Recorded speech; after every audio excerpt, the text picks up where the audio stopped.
তারা পৃথিবীতে যা করবে, ছোট বড় উঁচু নিচু হয়ে যাক, আমি আল্লাহ মাফ করে নেওয়ালা আছি, কিন্তু শিরকের মতো গুনাহ যেন না করে।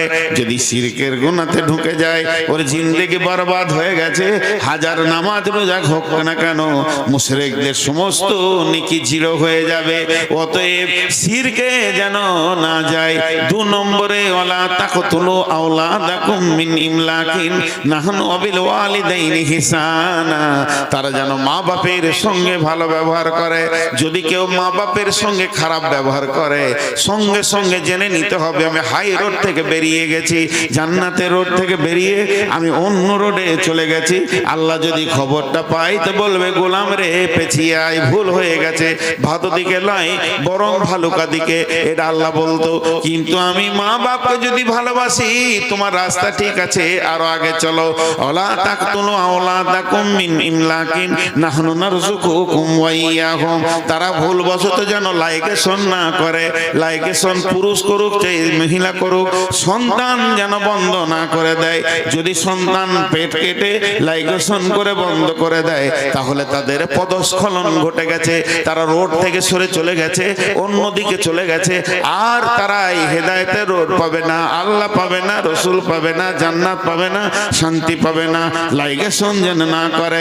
4 নম্বরে বলছে, ওয়ালা তাকরাবুল ফাওয়াহিশা মা জাহারা মিনহা ওয়া মা বাতান, এই পৃথিবীর মাটিতে প্রকাশ্যে কিংবা গোপনে যেখানে কাবিরা গুনাহ হবে, ওই জায়গায় যেন ওকে আমি দেখতে না পাই। তাস চলছে, লুডু চলছে, দাবা চলছে, মদ চলছে, জুয়া চলছে, জেনা চলছে, বেশ্যা আছে, রান্ডি আছে, লুচ্চা আছে, যে জায়গাতে সুদ চলছে অহরহ, ওই জায়গায় মুমিনকে যেন আমি দেখতে না পাই, মুমিন দাঁড়াবে না। 5 নম্বর হলো, 6 নম্বরে, ওয়ালা তাকতুলু নাফসাল্লাতী হারামাল্লাহু ইল্লা বিল হাক্কি। 5 নম্বরে হচ্ছে মানুষকে যেন কতল না করে। একটা মানুষকে মার্ডার করা বিশ্ব মানুষকে মার্ডার করা সমান। অতএব মানুষ হয়ে তারা যেন মানুষকে মার্ডার না করে। এটা নবী হে ওদেরকে শুনিয়ে দাও। দুটো আয়াতে 10টা বলবে, এই আয়াতে 5টা বলেন আল্লাহ। শির না আমি করি না, ঠিক আছে তোর রাস্তা।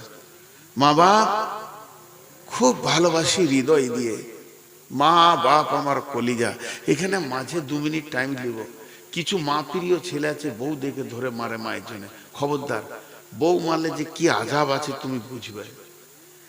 কেউ বলে না বিবিকে মারার যে আযাব আছে। আল্লাহ বলেছেন, ফালা তাবু আলাইহিন্না সাবিলা ইন্নাল্লাহা আলিয়ান কাবীরা।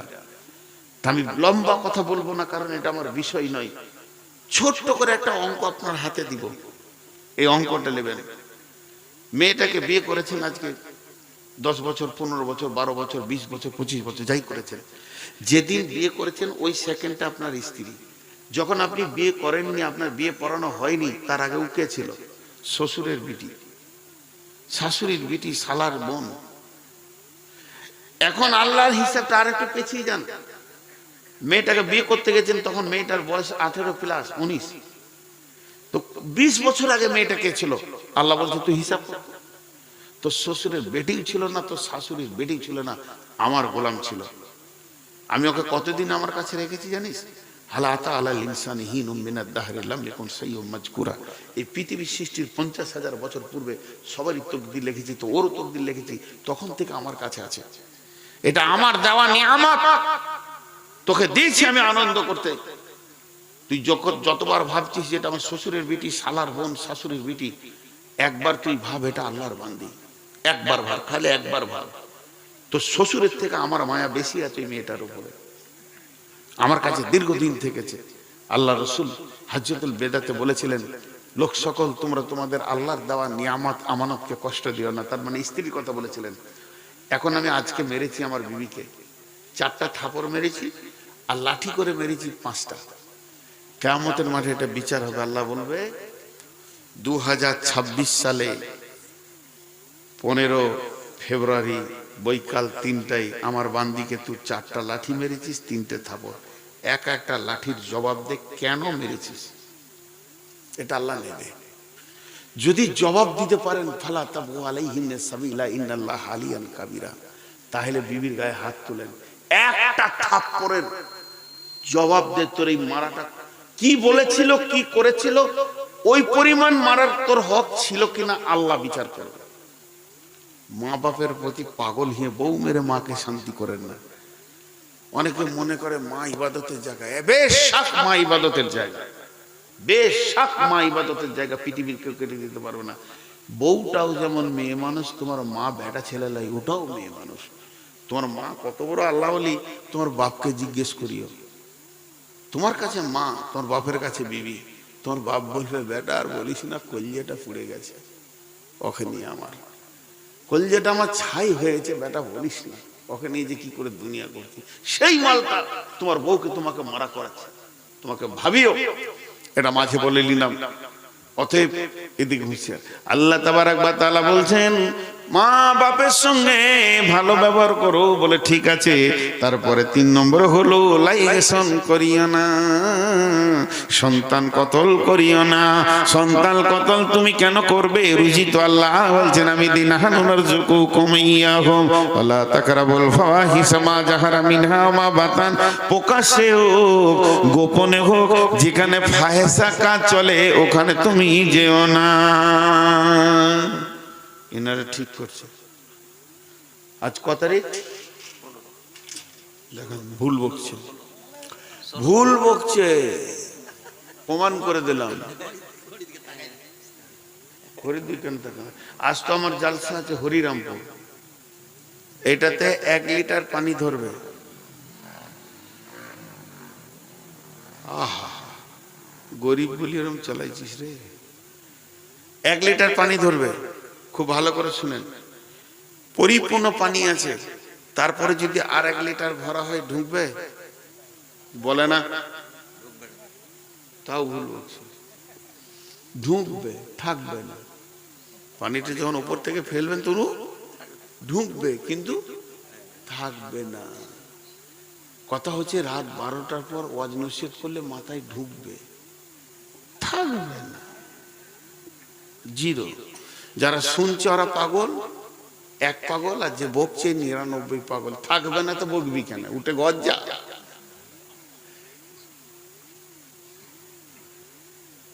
আবার বলছি বাহির কাপের যুবকদেরকে, আপনাদের ব্যবহারে আমি খুব সন্তুষ্ট।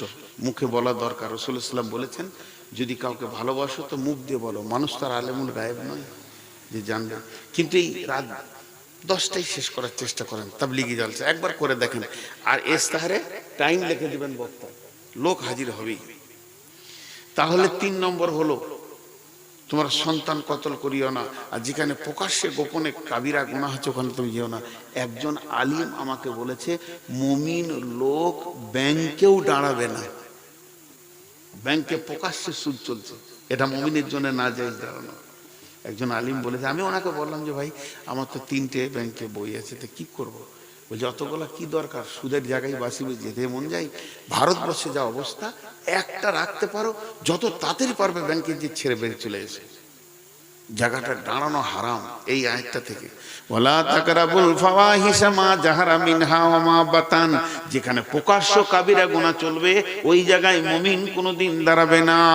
ওয়ালা তাকতুলু নাফসাল্লাতী হারামাল্লাহু ইল্লা বিল হাক্কি। হে মুমিন, তুমি একজন মানুষ হয়ে আরেকজন মানুষকে বিনা কারণে কতল করিও না। 3টে মানুষকে কতল করা যায়, গুনাহ হবে না, তবে রাষ্ট্রীয়ভাবে করতে হবে, সরকারিভাবে করতে হবে। একটা হলো বিয়ের পর জিনা করলে, 2 নম্বরে হলো কতলের পরিবর্তে কতল, 3 নম্বর কোন মুমিন মুসলমান যদি টাকার লোভে হিন্দু হয়ে যায় কিংবা অন্য জাতিতে চলে যায়, মুরতাদকে কতল করলে গুনাহ হবে না। এর জন্য আল্লাহ ইল্লা বিল হাক্কি বলেছে। তাহলে এখানে 5টা কথা বললো। 1 নম্বরে শিরক করবে না, 2 নম্বরে মা বাপকে ভালোবাসবে, 3 নম্বরে সন্তান কতল করিও না, 4 নম্বরে যেখানে কাবিরা গুনাহ হচ্ছে যেও না, আর 5 নম্বরে হচ্ছে তুমি মানুষ হয়ে মানুষ কতল করবে না। এবার আল্লাহ বলছেন যালিকুম ওয়াসাকুম বিহি লাআল্লাকুম তাকিলুন, আমি স্বয়ং আল্লাহ তোদেরকে ওসিয়ত করছি, যদি তোদের বিবেক থাকে তো ধরে নিবি।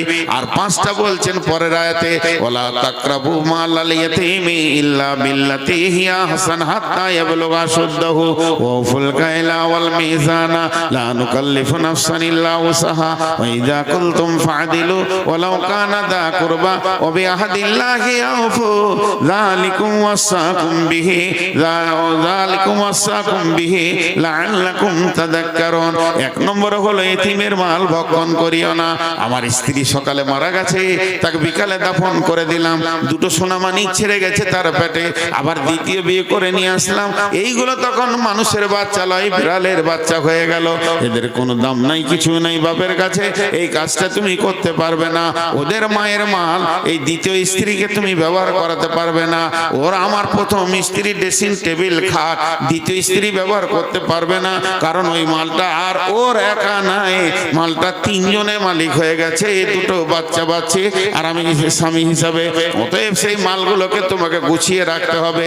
একটা তেনা, একটা সামান্য ছেঁড়া কাপড় পর্যন্ত তোমার পূর্বের স্ত্রীর এই স্ত্রীকে দিতে পারো না। হাঁড়ি থালা সব তার মালকে এক জায়গায় জমা করে রেখে দিতে হবে। কতদিন না সেই ছেলেগুলো যতদিন বড় না হয়েছে, সেই ছেলেগুলো যতদিন পর্যন্ত অ্যাডাল্ট ব্যাচেলিয়ার না হয়েছে, ও হাত্তা ইয়াবলুগা আশুদ্দাহু, ওরা বড় হবে, ওদের মালকে, ওদের মায়ের মালকে ওদের তিলে তিলে বুঝিয়ে দিতে হবে। বড় ভাই সেদিল্লি মারা গেছে, ছোট ছোট বাচ্চা, আমি হলাম 2 নম্বর। এবার একসঙ্গে চাষ জমি জায়গা ছিল, ভাতিজাদেরকে বলছি বাবা তোর বাপে তো টাকা ছিল না, 3 বিঘা জমিটা আমি নিজের টাকায় কিনেছি। এরকম করে করে করে করে করে মালগুলোকে সাইড করে নিবে।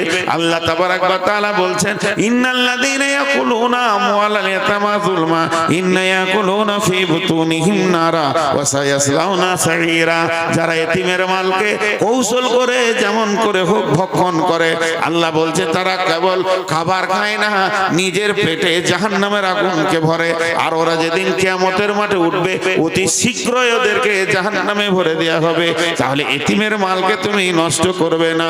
2 নম্বরে ওজনে মিটারে লিটারে কম দিও না। ওয়াইলুল লিল মুতাফফিফিন আল্লাযীনা ইযা তালু আলান নাস ইস্তাফুন ওয়া ইযা কানুহুম ওয়া ওয়াজানুহুম ইখসিরুন। কিছু লোক আছে কম দেয় বেশি নেয়, এই জিনিসটা তুমি করবে না।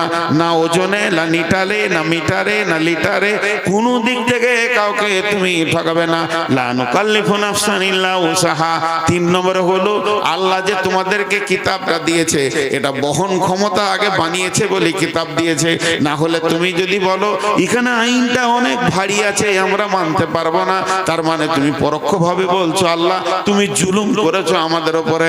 আল্লাহ বলছে আমি কার উপরে করে জুলুম করিনি, লা নুকাল্লিফু নাফসান ইল্লা উসাহা, আমি জুলুম করিনি, আমি এমন ওজন দিইনি তারা ওজন তারা নিতে পারবে না। অতএব আইনগুলো তোমাকে নিতেই হবে। আর 4 নম্বরে ওয়াইজা কুলতুম ফাদিলু ওয়ালাউ কানা দা কুরবা, যখন তুমি কোনো বিচারে বসবে তখন ন্যায় কথা বলবে। তোমার যদি নিকট আত্মীয় হয়, নিজের ছেলে দোষ করে, ভাতিজা দোষ করে, ওরই বিচার করে দাও।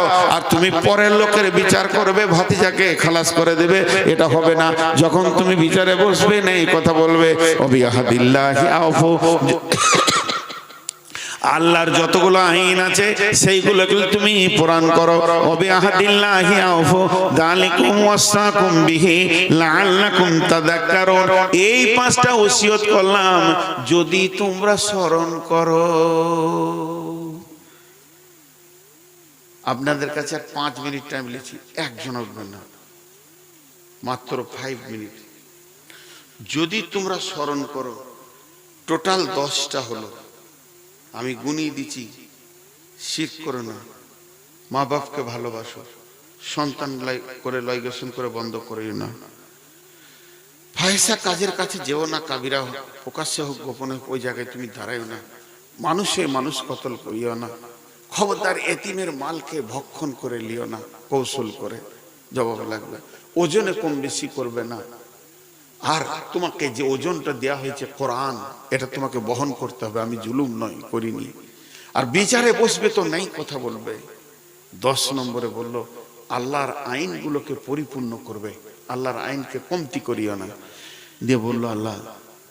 আমি ওসিয়ত করছি যদি তোদের স্মরণ থাকে তো কাজে লাগবে।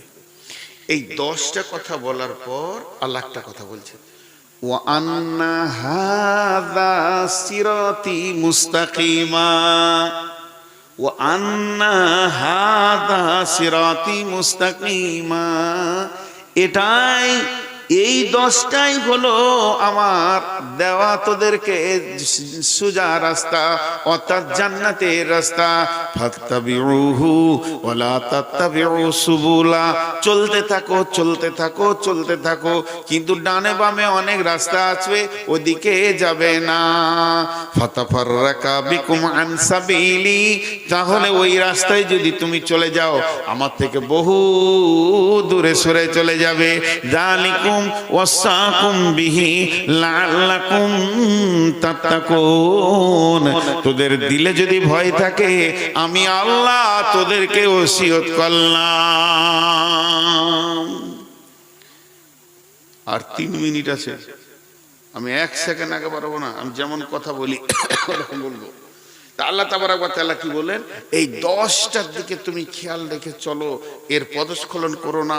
তোমার ডান দিকে বাঁ দিকে আরো রাস্তা আছে, হাতছানি দিয়ে ডাকবে, খবরদার তুমি ওদিকে যাবে না। এই 10টাকে যে মেনে চলছে ওই আছে সোজা রাস্তাতে, আর ওই যাবে জান্নাতে। ওর রাস্তা ঠিক আছে, ও রাস্তাই ঠিক আছে, ও জান্নাতে যাবেই, ওকে কেউ রুখতে পারবে না। অতএব আমাদের জিন্দেগিতে, পৃথিবীতে আমরা যেন এই 10টাকে ঠিক করি। এই যে দুনিয়াতে হাঁটছি, আপনি ভাবছেন যে পৃথিবীর মাটিতে হাঁটছি, আমি তো জান্নাত জর্জনে হাঁটতে শুরু করেছি। তা আমার চলাটা এমন হবে যেন জান্নাতের যাত্রী হয়ে যায়। আজকে আমার বক্তব্যের টোটাল বক্তব্যের বিষয় ছিল সব থেকে দামি জিনিস হচ্ছে হেদায়েত। যে হেদায়েত পেলে সে সব পেল, যার ভিতরে এই 10টা গুণ থাকবে সে প্রকৃত হেদায়েতের শীর্ষ চূড়াতে পৌঁছে গেছে।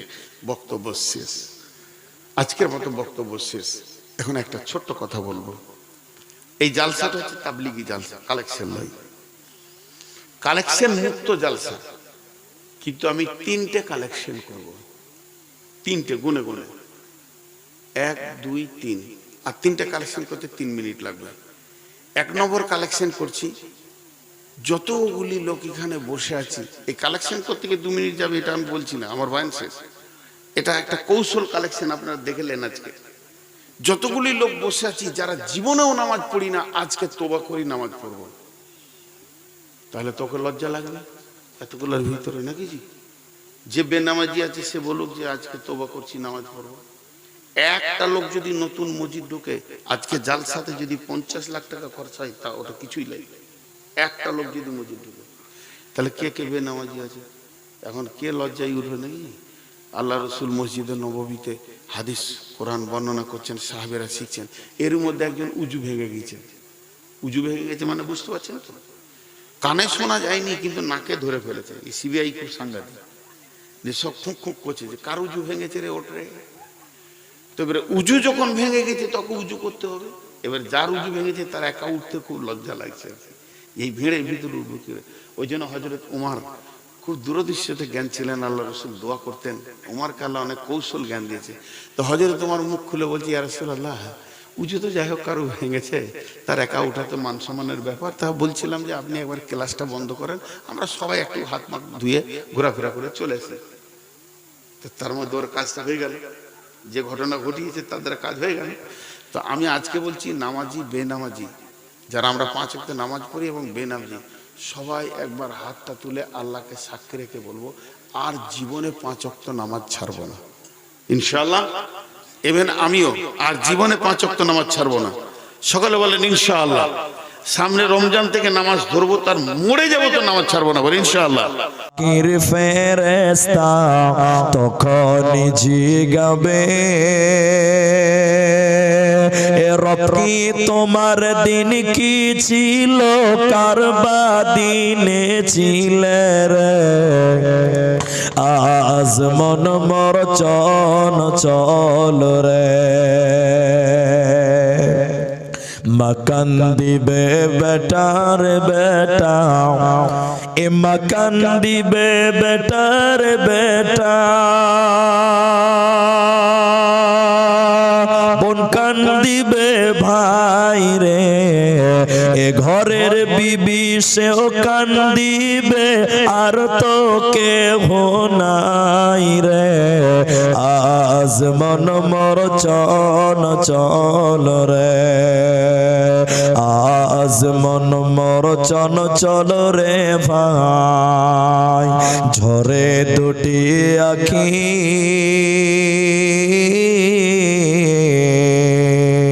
এ বোঝাইলে বুঝিস না মন তুই কোন জঙ্গলের পাখি রে আজ মন মোর চন চল রে। উপস্থিত চলমান সভার যোগ্যতম সভাপতি স্টেজে ওলামায়ে কেরাম অতিথিবৃন্দ আমার সামনে বসে থাকা দিনদার ইমানদার মুমিন ভাই সকল দোয়ার কান্টারি মুরব্বী সমাজ স্নেহের কচিকাচা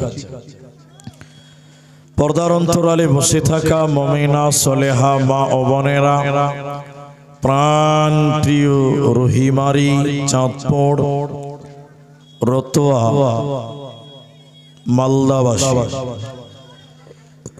প্রশংসা সেই মহান মনিবের দরবারে যিনি আমাদেরকে এক মসজিদ কেন্দ্রিক আয়োজিত মাহফিলে বসিয়ে কোরআন এবং হাদিসের কথা বলার আপনাদের শ্রবণ করার যিনি তৌফিক ইনায়াত করেছেন সেই মহান মনিবের দরবারে শুকরিয়া জ্ঞাপন করি। আমরা সকলেই একবার বলি আলহামদুলিল্লাহ। দরুদ ও সালাম বর্ষিত হোক সরকারে কায়নাত তাজদারে মাদানী নবী কুল শিরোমণি ইমামুল আম্বিয়া নবী মক্কি নবী মাদানী নবী আহমদ নবী মুহাম্মদুর রাসূলুল্লাহ সাল্লাল্লাহু আলাইহি ওয়াসাল্লাম। আল্লাহুম্মা আমিন আল্লাহুম্মা সাল্লি আলাইহি আল্লাহুম্মা বারিক আলাইহি। मोहतरम भाइयों दोस्तों कुरानुल करीम 30 पारा 104 नंबर सूरार দুটি আয়াত তেলাওয়াত করেছি। কুরআনুল কারীম 4 নম্বর সূরা সূরা নিসা 5 নম্বর পারার 36 নম্বর আয়াতের শেষের অংশ তেলাওয়াত করেছি। 31 নম্বর সূরা সূরা লোকমান 18 নম্বর আয়াত আপনাদের সামনে তেলাওয়াত করেছি। হাদিসে নববী থেকে একটি মাত্র হাদিসের টুকরো পাঠ করেছি। উল্লেখিত আয়াত এবং হাদিসকে কেন্দ্রবিন্দুর মধ্যে রেখে কিছু কথা রাখবো, কিছু বলবো নিয়ত করেছি। যদি আল্লাহ তৌফিক দেন তো আলাইহি তাওয়াক্কালতু ওয়া ইলাইহি উনীব। মোহতারাম ভাইও দোস্ত, আজকে আপনাদের সামনে যে বিষয়টি বলবো সেটা বলার আগে একটা মাত্র অনুরোধ আপনাদের সামনে রাখবো। যারা আমার সামনে আসেন, ডানে বায়ে আছেন, আমি কিছু জিজ্ঞাসা করলে আপনারা মুখ খুলে উত্তর দেবেন। একবার বলেন ইনশাআল্লাহ। বলেন ইনশাআল্লাহ। আপনারা যদি বলেন তাহলে আপনারাও বুঝতে পারবেন আর আমিও বুঝাতে পারবো। অনেক জায়গার লোক বলে না, বলে হুজুর বক্তা আপনি বকবেন, আপনি, আমরা কেন বলবো? এই মোমেন্টে যদি আপনি থাকেন তাহলে বুঝানো যাবে। কখনো আপনি বলবেন, কখনো আমি বলবো, কখনো উভয়ে বলুন ইনশাআল্লাহ। আপনাদের সামনে আজকে যে বিষয়টি নিয়ে কথা বলবো সেটা একটা রোগ। আপনারা পৃথিবীতে অনেক রোগ দেখেছেন, শুনেছেন, যেমন সুগার, প্রেসার, থাইরয়েড, এই যাবতীয় রোগ আপনারা দেখছেন, শুনছেন। ক্যান্সার বলে একটা রোগ, বর্তমান রোগীর সংখ্যা দিন দিন বাড়ছে। কাউকে যদি ব্লাড ক্যান্সার নামক রোগ আক্রান্ত করে নেয়, এই লোকটার বাঁচার চান্স 80% কমে যায়। লোকটা বাঁচে না, ক্যান্সার এমনই একটা ব্যাধি, এমনই একটা রোগ, যে রোগ যদি মানুষকে ধরে লোকটা মরে যায়, লোকটা বাঁচে না। এটা দেখতে পায়, এত বাহ্যিক ভাবে আপনি দেখছেন, আমি আপনাকে দেখতে পাচ্ছি। ঠিক মানুষের আত্মাতেও একটা রোগ আছে, আত্মাতে, নাফসে, এটা দেখতে পাবেন। তবে ডাইরেক্ট যেরকম দেখলেন ক্যান্সার, ওরকম না। আত্মার রোগ যেটা আমি বলতে চাচ্ছি সেটা হলো অহংকার। এই অহংকার নামক রোগ ব্যাধি যদি কারো নাফসে, কারো ভিতরে চলে আসে, এই লোকটার জাহান্নাম চলে যাওয়ার চান্স 99% হয়ে যায়, জান্নাতে যাওয়ার কোনো আর চান্স থাকে না।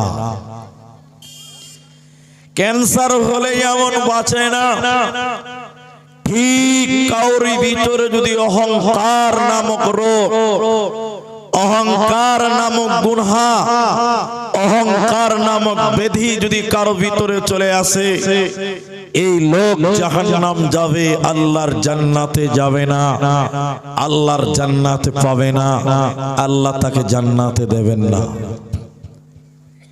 আপনি 5 মিনিট টাইম আমার দিকে লক্ষ্য করেন, তাহলে বুঝতে পারবেন আল্লাহ এবং নবী যত যত কারণে মানুষদেরকে জাহান্নামী বলেছে, তার মধ্যে উল্লেখযোগ্য কারণ হলো অহংকার, তাকাব্বুরি, অহংকার, ফখর।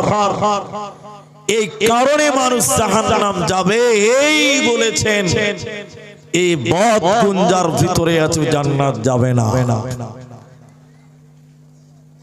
হাদিসের রাবী হযরতে হারিসা ইবনে ওয়াহাব রাদিয়াল্লাহু তাআলা আনহু তিনি বলছেন, বিশ্ব নবী একদিন বললেন, এই আনসারেরা, আমার সাহাবীরা, তোমরা বলো, আমি নবী কি তোমাদের জান্নাতি মানুষদের পরিচয় বলবো?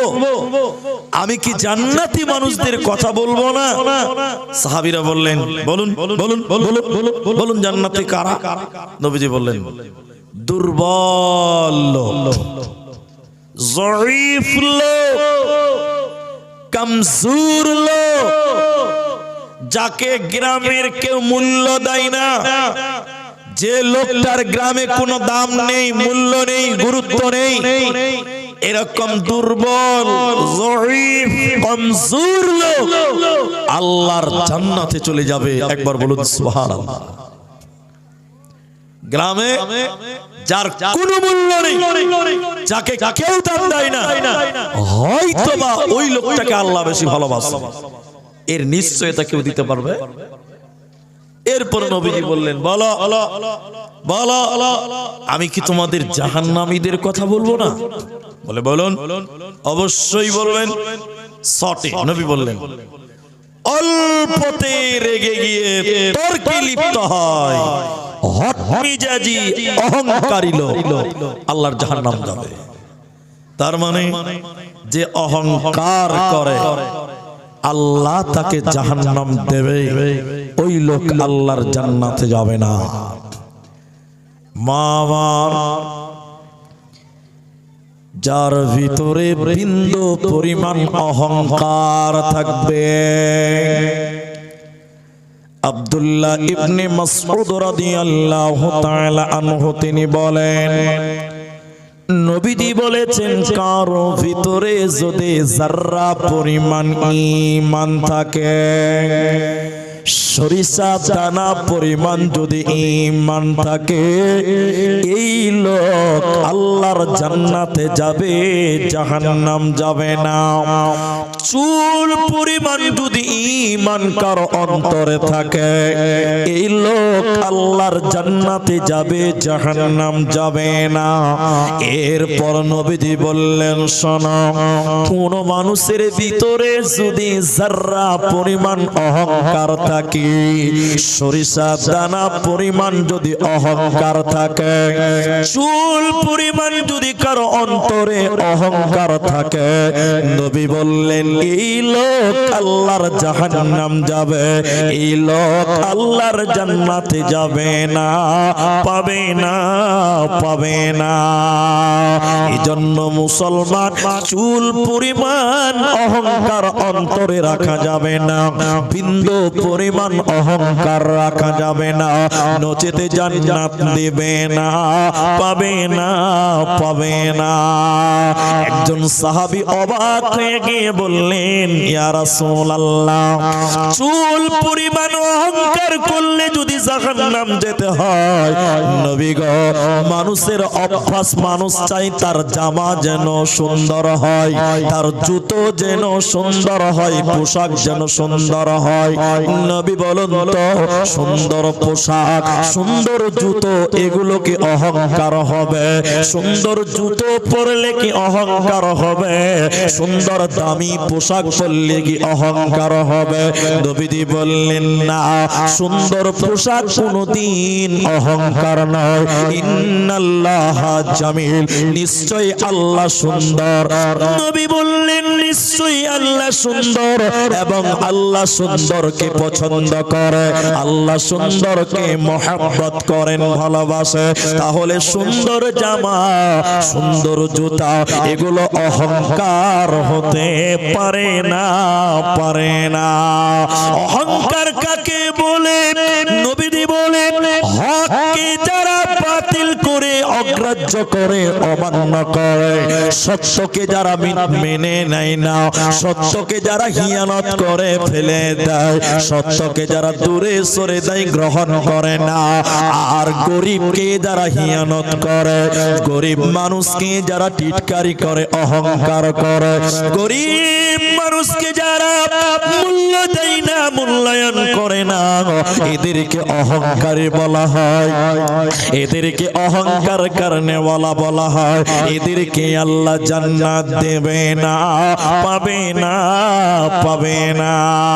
আল্লাহ তাবারাক ওয়া তাআলা সূরা নিসার ভিতরে 4 নাম্বার সূরার 5 নাম্বার আর পারার আল্লাহ 36 নাম্বার আয়াতের শেষের দিকে আল্লাহ বলেন, শোনো, ইন্নাল্লাহা, নিশ্চয়ই আল্লাহ তাবারাক ওয়া তাআলা, লা ইউহিব্বু, তিনি পছন্দ করেন না, তিনি ভালোবাসেন না, তিনি মহব্বত করেন না, মান কানা মুখতালান ফখুরা, যারা ফখর করে, অহংকার করে, আল্লাহ তাদেরকে ভালোবাসে না, ওরা জান্নাতে যাবে না, পাবে না, দেবে না।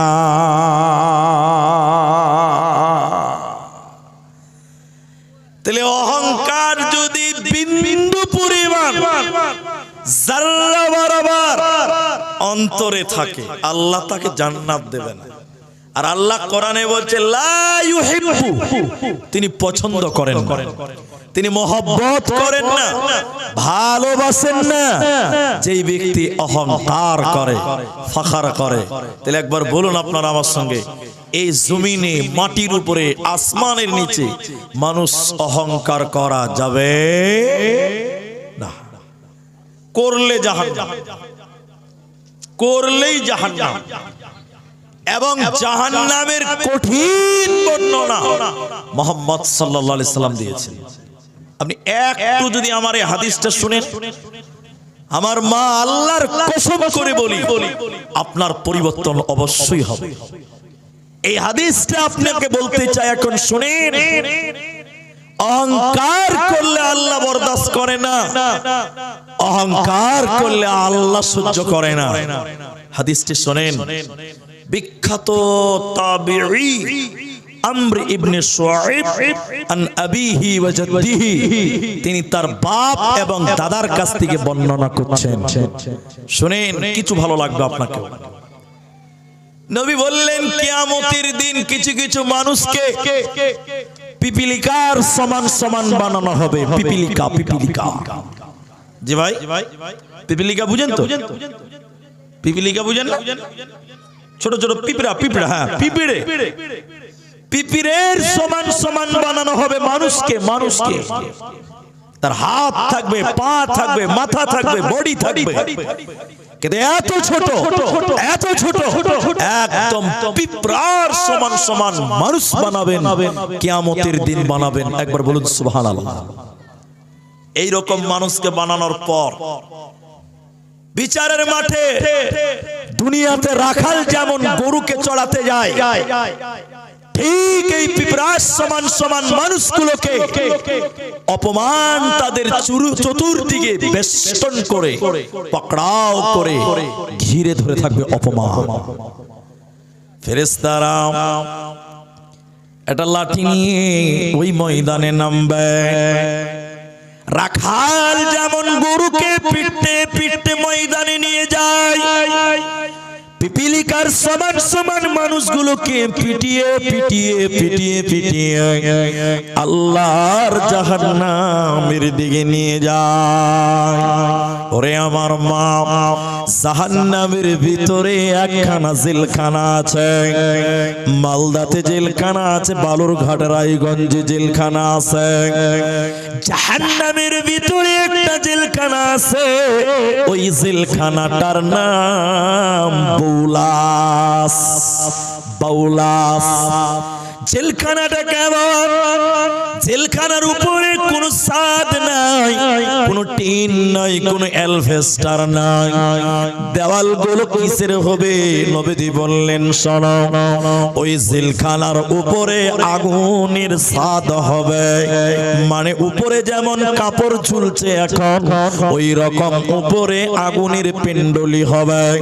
চতুর্দিকে আগুন, পিপিলিকার সমান সমান মানুষকে ফেরেশতারা পিটতে পিটতে হাঁকাতে হাঁকাতে ছোট ছোট মানুষকে বাউলাস নামক জেলখানা, আগুনের জেলখানার ভিতরে ধরে দিয়ে তালা লাগিয়ে দেবে। এই লোকেরা ভিতরে যাওয়ার পরে কুলুর খানের মতন দৌড়ে দৌড়ে বাড়াবে। আর ওদেরকে খেতে দিবে কি?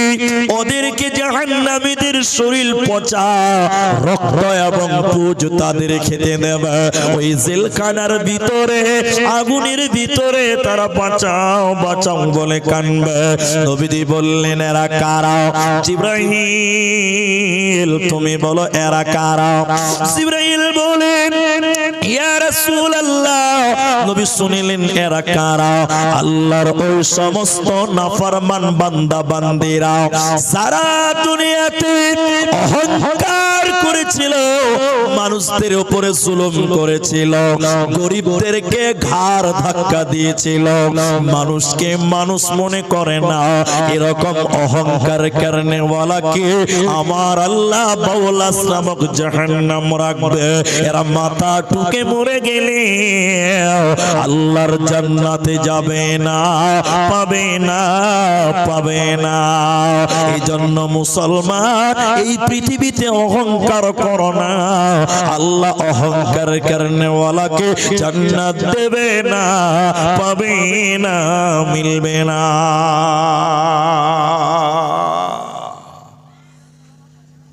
শুধু পরকালে ক্ষতি হবে এতক্ষণ বললাম, এখন বলছে দুনিয়াও ধ্বংস হবে। অহংকারকারীর দুনিয়াও ধ্বংস হবে, পরকালও ধ্বংস হবে। আপনাকে একটা আমি গল্প শোনাবো। গল্প আগেই বলছি গল্প। আপনি মনে করতে পারেন যে ভাই আব্দুর রহমান এই কোরআন হাদিস বাদ দিয়ে আপনি গল্প বলবেন কেন? এর অনেকের প্রশ্ন হতে পারে। দরকার আছে, দরকার আছে। আল্লাহ এই কোরআনে দেখবে, আলেমেরা আছে এখানে, আল্লাহ এই কোরআনে হাতির কথা বলেছেন। হাতি, হাতি, জি হ্যাঁ না বলে না? নাই। আল্লাহ কোরআনে পিঁপড়ার কথা বলেছেন, আছে না? নাই। আল্লাহ উটের কথা বলেছেন। তো কি বলছেন? উট কি নামাজ পড়বে? হাতি কি রোজা রাখবে? না। বলেছেন কেন? মানুষকে বুঝাবার জন্য। বলুন সুবহানাল্লাহ। মানুষকে বুঝাবার জন্য। আপনাকে আমি এই 1.5 মিনিট একটা গল্প শোনাবো, আপনার খুব কাজে লাগবে। হয়তো মোবাইলে কোনোদিন দেখেছেন গল্পটা, আমি আবার বলছি। একটা মেয়ে খুব ভালো, আল্লাহওয়ালি, পরহেজগার, সলেহা, বিয়ে হয়ে গেছে এক বাদশার সঙ্গে, তো অহংকার বাদশার। দেখবেন আপনি গেলে হ্যাঁ না বলেন তাহলে বুঝবো। অনেক ছেলে পেলে দেখবেন নামাজ পড়ে না, ও যখন বিয়ে করবে তখন মাদ্রাসা পড়া বউ খুঁজে। ঠিক বুঝি না? যেটা বলে এরকম সকালা নাই যে ও নিজে নামাজ পড়ে না, যখন বউ বানাবে ভাবছে তখন মাদ্রাসার বেটিকে খুঁজছে। এরকম লোক আছে। তো এই মেয়েটা খুব আল্লাহওয়ালি পরেজগার, বিয়ে হয়ে গেছে অহংকারী বাদশার সঙ্গে, খুব অহংকার। কিন্তু মেয়েটা ভালো, একদম সহি মেয়ে। তো মেয়েটা বাড়িতে আছে, একদিন তার স্বামী গেছে মনে করেন রতুয়াতে, বোঝার জন্য একটা ফকির এসছে বাড়িতে। এদিকে বাড়িতে কেউ আছে? দেখেন দেখেন দেখেন, মেয়েটা মুখ ঢেকে আছে। কে? তো ফকির বলছে যে মা, আমি 3 দিন থেকে না খাওয়া, ক্ষুধার্ত ফকির, কিছু খাবার হবে মা? আচ্ছা বলেন, একটা ভালো মেয়ে যদি শুনতে পায় যে একটা লোক 3 দিন থেকে খেতে পায়নি, তার মনে কষ্ট হবে কি হবে না? বলেন, আপনাদের হবে না? বিলকুল। তো মেয়েটা কিন্তু ওর মুখ ঢেকে আছে। বাবা চলে আসেন, বাড়ি আসেন, খাবার হবে মানে? তো বলছে না মা, তুমি বাইরেই দাও, আমি ফকির বাইরে খাবো। না না না না না, ঘরে চলেন, ঘরে খাবো। বাড়িতে আরো লোক আছে কিন্তু ওর মালিক নাই, স্বামীটা নাই, অহংকারী নাই, খুব শর্টে বলছে। ফকিরকে খেতে দিচ্ছে, মেয়েটা মুখ ঢেকে আছে। এমন সময় আর স্বামীটা বাড়িতে এসেছে। আচ্ছা বলেন, বাড়িতে ধনী মানুষ না গরিব মানুষ গেট থেকেই বুঝা যাবে, যাবে কি যাবে না? বাবা বুঝতে পারবেন? স্যান্ডেল প্রমাণ করছে লোকটা কম দামি না বেশি দামি। ফকির বাদশা দেখছে যে ছিঁড়া স্যান্ডেল আমার গেটে। ও তো এমনিতেই অহংকার, গরিব দেখতে পারে না। কিছু লোকের অ্যালার্জি আছে, গরিব সহ্য করতে পারে না। এবার বাদশা বাড়িতে ঢুকে দেখছে যে ছিঁড়া জামা পরে ওর ডাইনিং টেবিলে, মানে রাগ কি বলছো নিজেও জানে না, খালি বুঝাচ্ছে তো পালা। তো মেয়েটা বলছে খেতে দেন, ফকির আল্লাহর মেহমান। তো ফকির খেলো না, চোখ মুছতে মুছতে কাঁদতে কাঁদতে বেরিয়ে গেল। তো মেয়েটা বলছে যে স্বামী, আরে ফকিরটা 2 মুঠ খেয়েই চলে যেত, আপনি তাকে এইভাবে অপমান করে পাঠালেন। স্বামীটা কি বলছে জানেন? তুমি আমার স্ত্রী না ফকিরের স্ত্রী? এরকম কিছু দুশ্চরিত্র লোক সমাজে আছে। কি বলছেন? নাই, হক কথা বলা যায় না। তো মেয়েটা বলছে নাউজুবিল্লাহ। এবার কেমন কথা? বলে তুমি আমার পক্ষে না, ওই ফকিরের পক্ষে যাও। বাস ফকিরকে নিয়ে স্বামী স্ত্রীতে গন্ডগোল, ঝামেলা হতে হতে হতে হতে হতে হতে অহংকারী বাদশা তার স্ত্রীকে তালাক দিয়ে দিল, ডিভোর্স হয়ে গেল। বাপের বাড়ি চলে গেছে, 3 মাস ইদ্দত পালন করেছে, তা আবার বিয়ে হয়ে গেছে। আল্লাহর কারিশমা, এটা গল্প। আগের স্বামীর চাইতে পরের স্বামী আরো বড় লোক। একবার বলুন সুবহানাল্লাহ। দ্বিতীয় স্বামীটা খুব ভালো, ইউ কোনো কাজে মাল লাগেছে মনে করেন। দ্বিতীয় স্বামীটা, এবার মেয়েটা বাড়িতে আছে, আল্লাহ আলী মেয়ে, দ্বিতীয় স্বামীর বাড়িতে। এমন সময় একটা ফকির এসেছে, স্বামী কিন্তু বাড়িতে নাই। বাড়িতে কেউ আছে? মেয়েটা বলছে কে? কইছে আমি একটা ফকির মা, আমি 7 দিন থেকে কিছু খাই না। মেয়েটা মনে মনে ভাবছে যে আমার সংসার আবারও গেল। বুঝতে পারছেন? ও ভাবছে যে আমার সংসার আবারও, ও তো দয়ালু, কিছু করার নাই। মেয়েটা ভাবছে যে 7 দিন বাবা আছে। মেয়েটার মুখ ফকির দেখে নাই, ফকিরের মুখ মেয়েটা দেখে নাই ভালো করে। অনেক লম্বা কথা, শেষ করছি। মেয়েটা ফকিরকে ডাইনিং টেবিলে বসিয়ে প্লেট দিয়ে যখন খেতে দিচ্ছে, তখন ফকিরের মুখটা মেয়ে দেখে নিয়েছে। দেখার সঙ্গে সঙ্গে মাথা ঘুরে, চক্কর দিয়ে, জ্ঞান হারিয়ে বেহুশ হয়ে পড়ে গেছে। যেই পড়ে গেছে তখন ফকির বলছে চাচা আপন জান বাঁচা। ম্যাডাম পড়ে গেছে, মামলা বড় গভীর। ফকির তাড়াতাড়ি পালিয়ে গেল, মেয়েটা পড়ে আছে।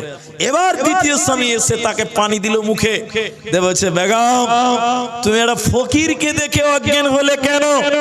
এটাই আমার বক্তব্য। তুমি একটা ফকিরকে দেখে অজ্ঞান হলে কেন, বেহুশ হলে কেন? এবার মেয়েটা বলছে স্বামী আমার আপনি যাকে ফকির বলছেন তাকে আপনি চেনেন না, আমি তাকে চিনে ফেলেছি। কে? স্বামী আমার শুনেলেন, যিনি আমার বাড়িতে 7 দিনের না খাওয়া ফকির এসেছিল সে অন্য কেউ নয়, তিনি ছিলেন আমার প্রথম স্বামী। একদিন তার বাড়িতে আমি ছিলাম, 3 দিনের না খাওয়া ফকির এসেছিল। ফকিরকে খেতে দেওয়ার কারণে আমাকে তালাক দিয়েছিল।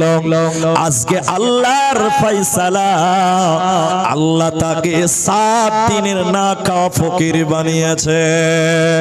দ্বিতীয় স্বামী এবার বলছি, বিবি শোনো, সত্য কথা কোনোদিন বলিনি, আজকে বলছি শোনো। সেদিন তোমার প্রথম স্বামীর বাড়িতে 3 দিনের না খাওয়া ফকির গিয়েছিল, তাকে কি তুমি চেনো? বলে তাকে তো আমি চিনি না। বলে তুমি শুনে নাও, সেদিন 3 দিনের না খাওয়া ফকির অন্য কেউ নয়, সেদিন আমি ছিলাম 3 দিনের না খাওয়া ফকির। আল্লাহ একজন 3 দিনের না খাওয়া ফকিরকে আমির বানাতে পারে, আর একজন আমিরকে অহংকার করার কারণে, তাকাব্বুরি করার কারণে আল্লাহ দুনিয়াতে তাকে ধ্বংস করতে পারে, দুনিয়াতে তাকে দাবিয়ে দিতে পারে। এজন্য আল্লাহ কোরআনের ভিতরে বললেন, সূরা লুকমান 31 নম্বর সূরা 18 নম্বর আয়াতে বলেন, ওয়ালা তামশি ফিল আরদি মারহা। আল্লাহ কোরআনে বলেন, ওয়ালা তুসাইর খাদ্দাকা লিন্নাস, হে ধনীরা বড় লোকেরা, গরিব দেখে মুখ তোমরা ঘুরিয়ে নিও না, বিপদ দেখে মুখ ফিরিয়ে নিও না, গরিব দেখে অহংকার করে মুখ সরিয়ে নিও না। এরপরে আল্লাহ বলেন, ওয়ালা তামশি ফিল আরদি মারহা, আর এই জমিনে অহংকার করে চলিও না, এই মাটির উপরে অহংকার দাম্ভিকতা করে দুনিয়ায় চলিও না। কারণ এই দুনিয়া, এই পৃথিবী, এই মাটি অহংকার বরদাস্ত করতে পারে না, অহংকার আল্লাহ পছন্দ করে না। অতএব এই পৃথিবীতে অহংকার করা যাবে না, যাবে না, নচেতে জান্নাত হবে না, পাবে না, দিবে না। যদি কোরআন হাদিস না মানি জীবনে, কি হবে গো মৃত্যুর পরে? যদি কোরআন হাদিস না মানি জীবনে, কি হবে গো মৃত্যুর পরে? 4 মাযহাবকে ফরজ জেনেছি, এক মাযহাবের আমল করেছি, কোরআন হাদিসের দিকে দেখিনি তো ফিরে, কি হবে গো মৃত্যুর পরে? কি হবে গো মতের পর? যদি কোরআন হাদিস না মানি জীবনে, কি হবে গো মতের পরে? কি হবে গো মরণের পরে? অতএব অহংকার করো না। এখন আপনাকে একটা জরুরি কথা আপনাকে বলতে চাই।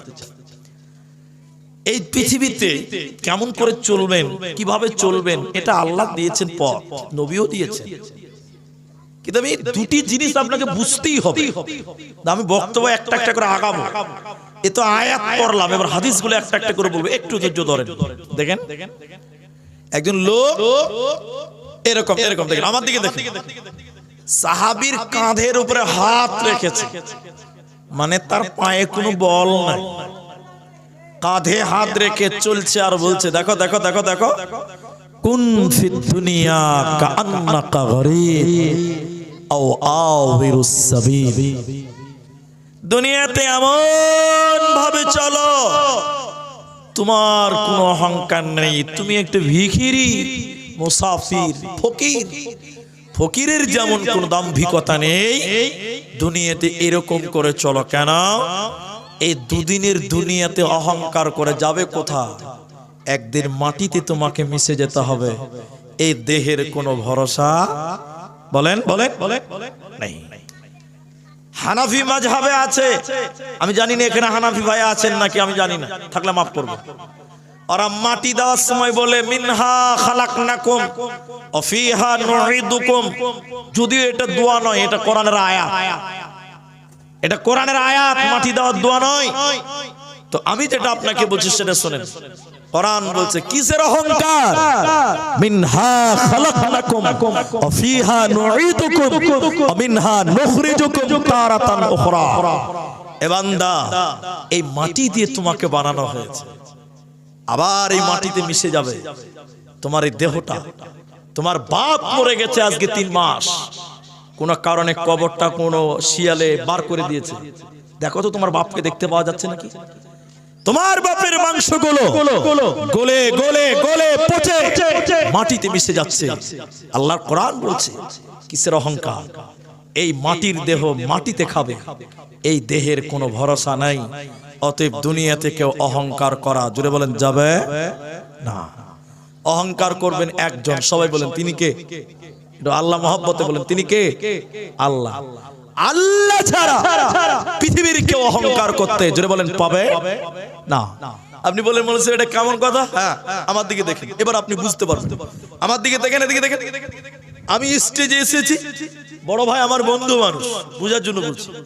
আমি একটা রুমা মাফলাট গলাতে দিলাম, আফগানি টুপি পড়েছি, এটা আফগানিস্তানের টুপি মাথায় দিলাম, এটা নরমাল কোট গায়ে দিয়েছি, এটা জুব্বা গায়ে দিয়েছি। উনি আমার বন্ধু মানুষ, আমাকে স্টেজে দেখে বলছে ছি ছি ছি ছি ছি ছি ছি, এটা কোনো পোশাক হলো?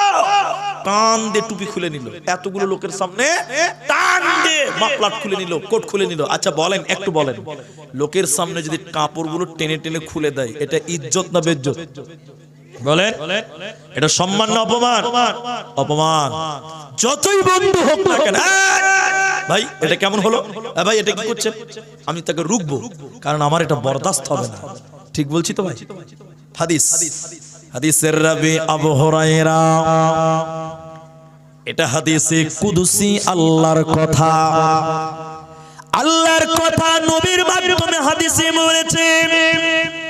বিশ্বনবী বলেছেন অহংকার আল্লাহর চাদর, আর শ্রেষ্ঠ হলো আল্লাহর পায়জামা, লুঙ্গি। দুটি জিনিস বুঝেন।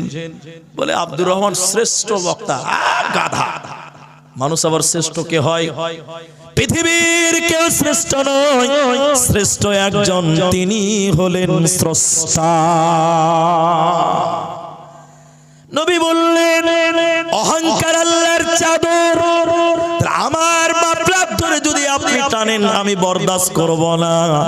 অহংকার আল্লাহর চাদর, আল্লাহর চাদর যদি আপনি টানেন মানে অহংকার করেন, তাহলে আল্লাহ কিভাবে বরদাস্ত করবে বলেন? আল্লাহ কিভাবে মেনে নেবেন? শোনো, অহংকার আল্লাহর চাদর, শ্রেষ্ঠ আল্লাহর পায়জামা, এই দুটি যে কেড়ে নিতে চাইবে আমার আল্লাহ বরদাস্ত করবে না। আমার আল্লাহ বলেন অহংকার আমার কেউ কারবি না। যে অহংকার করতে চাইবে আল্লাহ তাকে যন্ত্রণাদায়ক আযাব দেবে, ওকে আগুনে নিক্ষেপ করবে, জাহান্নামের আগুনে তাকে জ্বালাবে। এজন্য অহংকার কারণে ওয়ালা হচ্ছেন আল্লাহ। তোমরা পৃথিবীর কেউ অহংকার করো না, আল্লাহ বরদাস্ত করতে পারে না, করে না। আল্লাহর অহংকারটা দেখেন। এবার হাদিসের রাবি হযরতে আব্দুল্লাহ রাদিয়াল্লাহু তাআলা আনহু, হে আমার মা, আপনারা আমার হাতের দিকে তাকান নাই, আমার হাতে 5টা আঙ্গুল আছে। ভাইয়ের আপনারাও দেখেন আমার হাত। বিশ্বনবী বলেন একটা আঙ্গুল দিয়ে আল্লাহ এরকম মাটিকে ঠেকিয়ে দেবে। দেখেন, একটা আঙ্গুল দিয়ে আল্লাহ জমিনকে ঠেকাবেন। কয় আঙ্গুল দিয়ে বললাম? এক আঙ্গুল দিয়ে। আর এক আঙ্গুল দিয়ে আল্লাহ আসমানকে ঠেকাবেন। আরেকটা আঙ্গুল দিয়ে নদী নালা ঠেকাবেন। আরেকটা আঙ্গুল দিয়ে গাছপালা ঠেকাবেন। 5টা আঙ্গুল দিয়ে আল্লাহ গোটা পৃথিবীকে ঠেকিয়ে ধরবেন কিয়ামতের দিন। এদিকে দেখেন আল্লাহর অহংকারটা খালি দেখেন, গোটা পৃথিবী হাতের মুঠে আল্লাহ তাআলা এরকম ঝাঁকড়াবেন, দেখেন দেখেন দেখেন এরকম করে ঝাঁকড়াবেন, গোটা পৃথিবী খুলবে, তুলবে হিলবে, আর আল্লাহ তখন রেগে রেগে বলবেন আইনাল জব্বার আইনাল মুতাকাব্বিরুন, কই সে অহংকারীরা, কই সে মাস্তানেরা, জালেমেরা, কই সেই নেতারা যারা মানুষদের প্রতি জুলুম করেছিল, আইনাল মুতাকাব্বিরুন, কই অহংকারকারীরা আমার সামনে আয়, আমার সামনে অহংকার কর। আজকের দিনের রাজত্ব কার, আজকের দিনের অহংকার কার? লিমানিল মুলকুল ইয়াউম, আজকের দিনের বাদশা কার? সবাই বলুন বাদশা কে? আল্লাহ। সেদিন আল্লাহর সামনে টিকবেন, আল্লাহর সামনে দাঁড়াবেন, এরকম সাহস, এরকম ক্ষমতা পৃথিবীর আর কারো, জোরে বলেন, হবে? তাহলে অহংকার কিসের?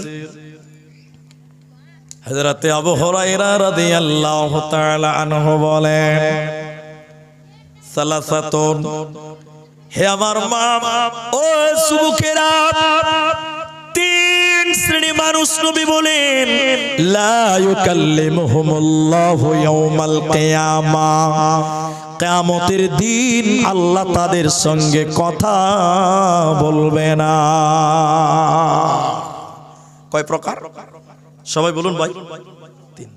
আল্লাহ তাদের দিকে তাকাবে না, পাক করবে না, রহমতের দৃষ্টি দিবেন না, আল্লাহ তাদের দিকে তাকাবে না, কথাও বলবে না।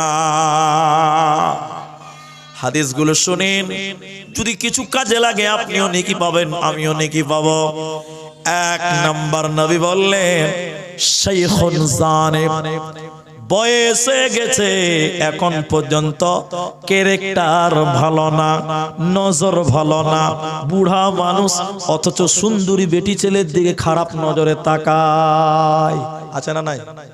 জোরে বলেন। 50 বছর বয়স, বয়স 50, এখনো যদি নতুন একটা বউ দেখে দেখতে সুন্দর, তাহলে 5 মিনিট ভৈরা চোখ কইলজা ঠান্ডা করে দেখে। নাই? বয়স হয়ে গেছে, ক্যারেক্টার খারাপ, নজর খারাপ, চরিত্র খারাপ, জিনা করে। নবী বললেন, এই লোকের সঙ্গে আল্লাহ কথা বলবে না, তাকাবে না, পাক করবে না, এই লোক আল্লাহর জাহান্নাম যাবে, জান্নাত পাবে না, দিবে না।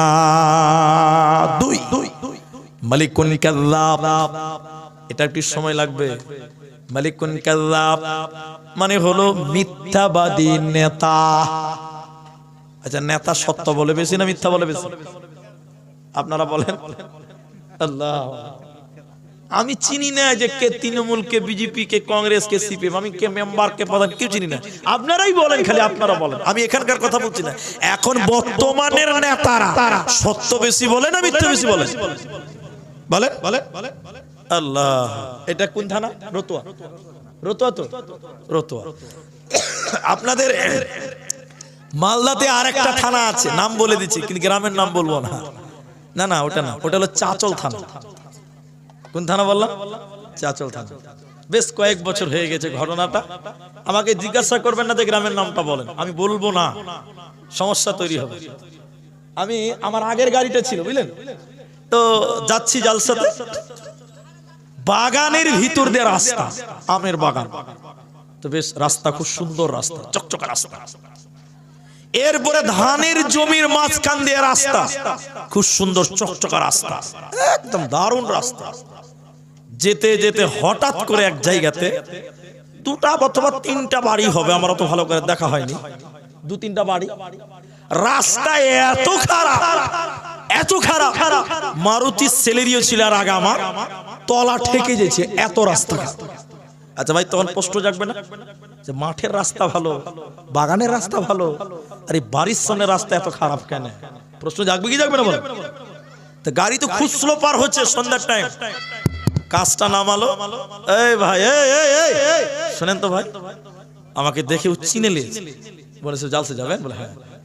আচ্ছা, এই রাস্তাটা বাগানেও সুন্দর, মাঠেও ভালো, এই আপনাদের বাড়ির সামনে রাস্তা এত খারাপ কেন?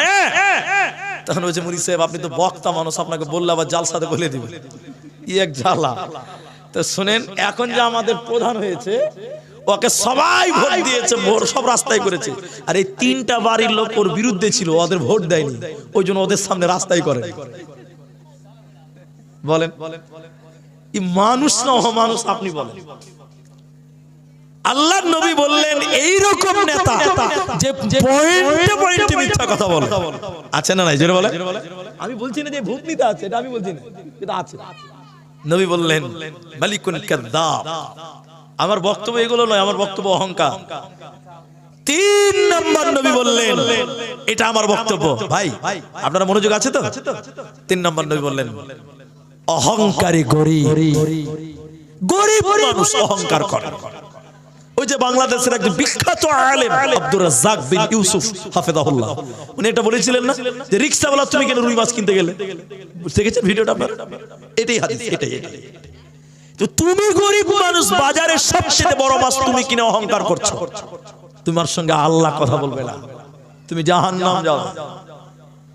আরে তোমার বাপ রিকশা চালায় আর তুমি তোমার বাপকে বলছো আব্বা মাস্টারের বেটা 5000 টাকা দামি ব্লেজার পরে আমাকেও দাও। এটা হলো পাল্লা দেওয়া, এটা হলো অহংকার। এটা কি অহংকার? নবী বললেন অহংকারী গরিব, আল্লাহ তাদের সঙ্গে কথা বলবে না, ওর দিকে তাকাবে না, আল্লাহ তাকে জাহান্নাম দেবে। এজন্য গরিব পৃথিবীতে বড় লোকের সঙ্গে পাল্লা দিতে গিয়ে অহংকার করো না। তোমার ভাই চাকরি করে, তার বাড়িতে সোফা সেট আছে, গডরেজ আছে, আলমারি আছে, তুমি গরিব মানুষ, তার সঙ্গে পাল্লা দিতে গিয়ে তুমি ঋণদার করলে আর অহংকার দেখাতে গেলে আল্লাহর নবী বলছেন অহংকারী গরিব, ওর সঙ্গে আল্লাহ কথা বলবে না, আল্লাহ জাহান্নাম দেবে। এই জন্য অহংকার করা চলবে না, যাবে না। হে আমার বাপ, আল্লাহ কত ঘৃণা করে। হাদিসের রাবি আবু সাঈদ খুদরি রাদিয়াল্লাহু তাআলা আনহু, দেখেন দেখেন কি অবস্থা, খালি দেখেন। আমি পায়ের উপরে পা তুলি না, এটা বিয়াদবি মনে হয় আমার, কিন্তু বুঝাবার জন্য তুললাম, একটু মাফ করবেন। পিপিরার সমান সমান মানুষ হবে বলেছি, বলিনি? বলেছি তো।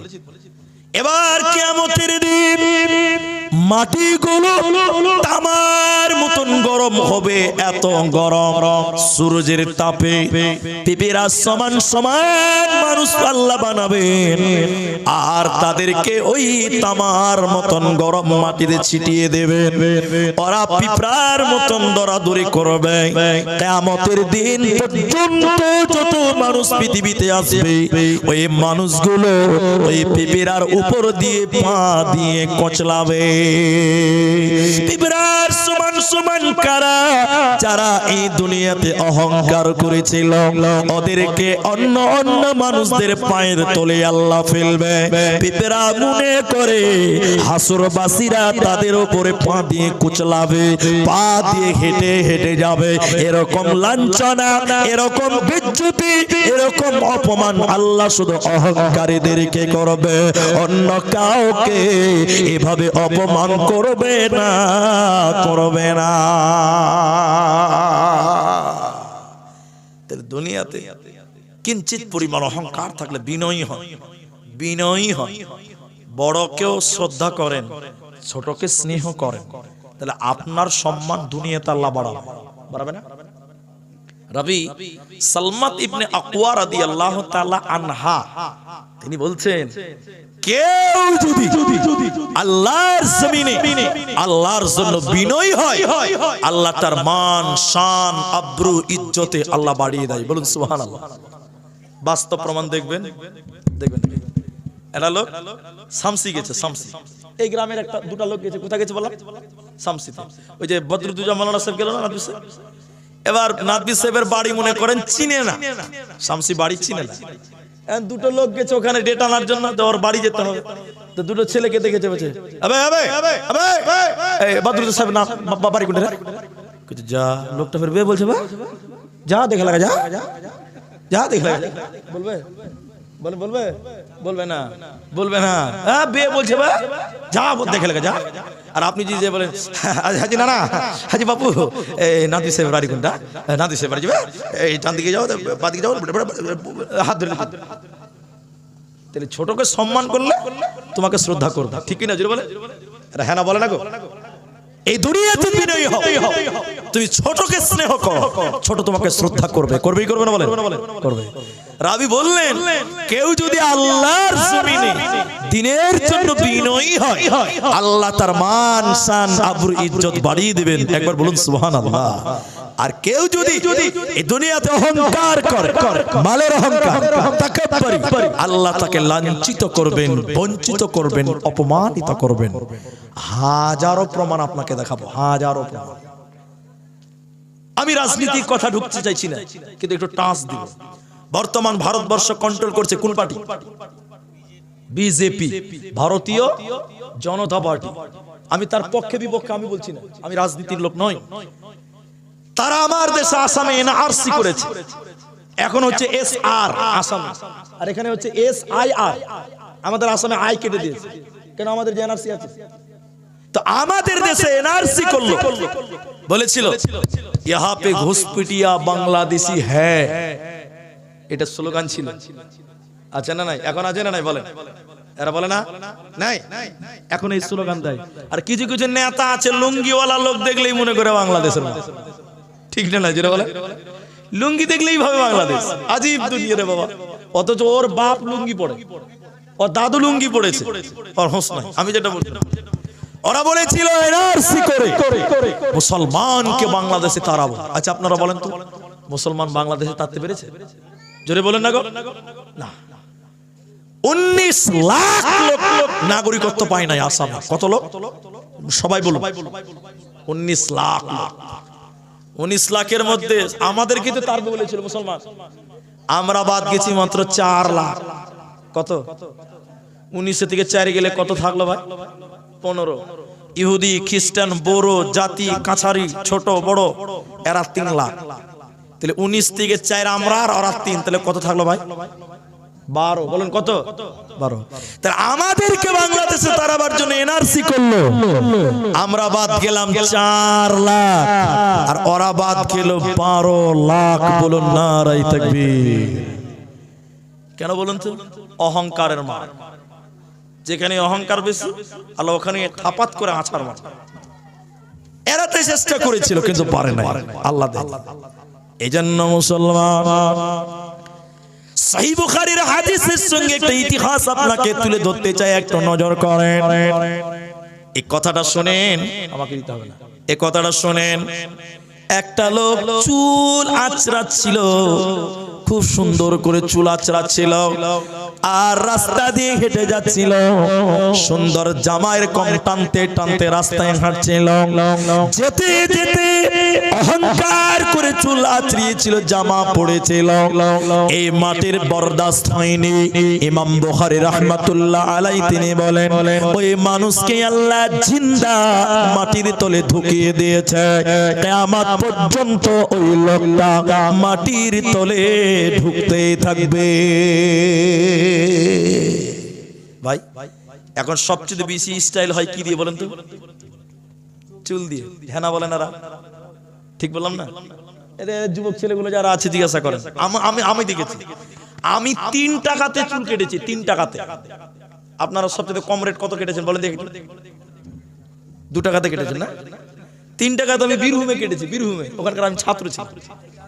ফ্রিতেও, ওটা আলাদা, ফ্রিতে তো আলাদা। ফ্রিতে এখন যদি আপনার খালু কেটে দিতে, ওটাকে হিসাব করলে হবে, ওটা আলাদা। বেতন মূল্য কত টাকা ছিল ওটা আমি জানতে চেয়েছি। দেখেন দেখেন, আরো ছিল বছরে একবার লাউয়া আসতো, 5 কেজি চাল 10 কেজি ধান দিয়ে দিলে 1 বছর ফ্রি। ছিল কি ছিল না বলেন? এরা হ্যাঁ না বলে না? ছিল না আগে? আর এখন বলেন, এখন এই কথা বলে না। চুল কাটা কত নাই? 50 টাকা। সব দোকানে পাওয়া যায়? শোনেন, আমি আমার ভাইকে নিয়ে, আমার ভাই আমাকে নিয়ে গেছে, মেজো দাদা নিয়ে গেছে, চল চুল কাটবি, সময় পাই না, অনেকদিন হয়ে গেল কথাটা। তো আমি কিছু এত চুল কাটার দোকান আছে, তোর এগুলো পছন্দ হয় না? আরে ভালো দোকানে যাবো, চনা পালসারে করে নিয়ে গেছে। আল্লাহু আকবার, দোকান তল দিকে তাকাইলে আকাশ দেখতে পাওয়া যায়, বুঝতে পারছেন? বিশাল ব্যাপার। আর সব মেয়ে ছেলে বসে আছে ভিতরে, আর মাথাতে শ্যাম্পু দিচ্ছে আর হাওয়া মারছে। তা আমি চলে গেছি, মুলবি সাহেব জুব্বা পড়ার লোক দেখছে, এখানে এসো মৌলী সাহেব, হুজুর এদিকে আসে। আমার মাথায় শ্যাম্পু টেম্পু করে দিয়ে এরকম ফ্যানের হাওয়া টাওয়া মেরে চুলকে শুকিয়ে দিল। একটা মেশিন দিয়ে বেটি ছেলেদের চুল কাটছে, বেটি ছেলেদের। এইটি ওরা আবার কোন নেপালি টেপালি আছে, এই দিক দিয়ে ক্রিম পালিশ করে 4টা খানিক চুল কেটে দিয়েছে। তা আমি বললাম তো এমনি তো 40 টাকা করে লাই, আর আল্লাহ তাহলে 50 টাকা লিবে। আর এটা আমার বিশ্বাস যে পানি দিয়ে ধুইলো মাথাটা, শ্যাম্পু টেম্পু করলো, একটু তো চুল কেটেছে পোকা দিয়ে, এমনি 40 টাকা লাই, এরা 50 টাকা লিবে। তার আমার মেজদাকে বললাম যে দাদা কত লাগবে? কইছে 1200। কত লাগবে? আগে বলতিস কুদুল দিয়ে কেটে নিতে পারি, তাও আবার লাইন দিয়ে কাটতে হয়, ঠিক বুঝছি না জোরে বলে, তাও আবার লাইনে দাঁড়াতে হবে। রোজা ঈদের সময় তো সারা রাত চলছে, কেন? কারণ মানুষ এখন মাথার চুলকে নিয়ে খুব অহংকার করে, ঠিক বুঝছি না জোরে বলে। খালি ঘন ঘন করে এরকম করছে, খালি এরকম করছে, কি আছে? কিছু নেই, খালি আল্লাহ হাদিসের কথা। আর এখন কিছু কিছু ছেলে পেলের চুল কাটা দেখলে তো আরো খারাপ, মাথা খারাপ হয়ে যাবে। এগুলোতে দেখবেন নাই, আর মাঝখানে আছে, দেখতে কেমন লাগে সত্য করে বলে? ওই যে পায়খানা সাফ করা ব্রাশ দেখেছেন, উপরে এরকম খাড়া খাড়া আছে না, সেম এরকম লাগে, ঠিক বলছেন না? সেম এরকম লাগে। মানুষ এখন চুলকে নিয়ে অহংকার করে। হাদিস বিশ্বনবী বললেন, এটা লোক চুলকে আঁচড়া ছিল, সীতা করছিল অহংকার করে, আর ঘন ঘন খালি জামা এরকম করছে, খালি এরকম করছে। আল্লাহর নবী বলেন, মাটির পছন্দ হয়নি, অহংকার করে চুল আঁচড়িয়েছিল, অহংকার করে জামা পড়েছিল, এর কারণে এই মাটি তাকে দাবিয়ে দিয়েছে, ঢুকিয়ে নিয়েছে। ইমাম বুখারী তিনি বলেন, কিয়ামত পর্যন্ত এই মানুষটা মাটির তলে ঢুকবে। তাহলে মাটি অহংকারকারীকে বরদাস্ত করতে পারে না। এবার ইতিহাসটা শোনেন, পৃথিবীতে কত বড় লোক, বিল গেটসের নাম শুনেছেন, মাইকেল জ্যাকসনের নাম শুনেছেন, এখন বড় বড় যারা আপনার কিনা মার্ক জুকারবার্গ, বড় বড় অ্যামাজনের মালিক যারা, বড় বড় বড় লোকদের নাম আপনারা শুনেছেন। ইতিহাস বললেন এই পৃথিবীতে সবচেয়ে ধনী লোক একজন ছিল, তিনি ছিলেন কারুন। কারুন নামে একটা লোক পৃথিবীতে ছিল। ওরে আমার মা, এত বড় লোক, এত ক্ষমতা, এত পয়সা, সিন্ধুকের চাবি বহন করার জন্য কয়েকজন কর্মচারী তার ছিল। এত বড় লোক, এত মাল, এত সম্পদ ছিল। এই দুনিয়াতে কারুন অহংকার করেছিল, এই পৃথিবীতে কারুন অহংকার করেছিল। আজকের পৃথিবীতে কারুনের নাম আছে বটে, কিন্তু কারুনের কোন চিহ্ন পৃথিবীতে নাই। আল্লাহ কারুনকে এবং তার মালকে মাটির তলে দাবিয়ে দিয়েছে। কারুনকে এবং তার মালকে মাটির তলে দাবিয়ে দিয়েছে। মুহাদ্দিসগণ বলেন, কিয়ামত পর্যন্ত কারণ এইভাবে মাটির তলে ঢুকতেই থাকবে, এইভাবে মাটির তলে যেতেই থাকবে। কারণকে আল্লাহ ধ্বংস করেছে অহংকার করার কারণে। এজন্য মুসলমান, এই দুনিয়ার বুকে তুমি অহংকার করো না, নচেতে জান্নাতে পাবে না, পাবে না, পাবে না। হে ভাবুক ভেবে দেখো, বসে নিরালায় গজব কেন রে দুনিয়ায়, শান্তি কেন নাই রে দুনিয়ায়। হে ভাবুক ভেবে দেখো, বসে নিরালায় গজব কেন রে দুনিয়ায়, মাথায় কাপড় দেয় না নারী, পিঠে বুকে দেয় না সারি, বেহায়া বেশরম নারী চলে বেপরদায়, গজব কেন রে দুনিয়ায়, শান্তি কেন নাই রে দুনিয়ায়, নামাজ রোজার ধার ধারে না, সত্য কথা কেউ বলে না, নামাজ রোজার ধার ধারে না, সত্য কথা কেউ বলে না, মিথ্যা আর চুগল করে করিয়া বেড়ায়, গজব কেন রে দুনিয়া।